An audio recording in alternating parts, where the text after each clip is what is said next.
আমাৰ ঘৰৰ বিহুৰ আলহী দেই কি বনাইছো কৈ দিও বিহুৰ আলহী মানে সাংঘাতিক খুব ভাল লাগিছে বিহুৰ আলহী মানে এনেকুৱা লাগিছে মই ভোগালী বিহুত আহিছো নে ৰঙালী বিহুত আহিছো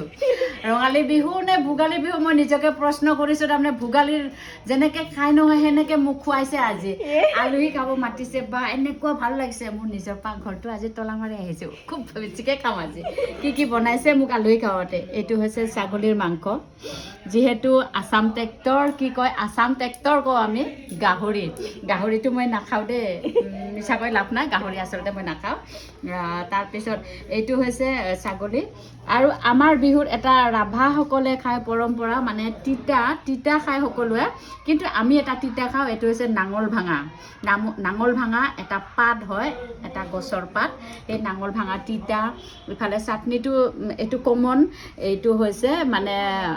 মাছৰ মাথা আৰু পানীলাও নহয়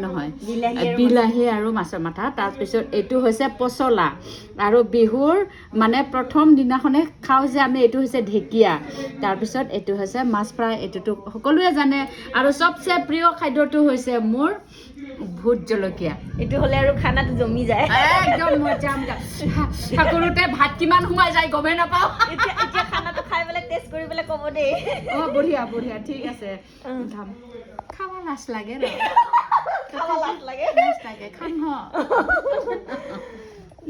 ঠিক আছে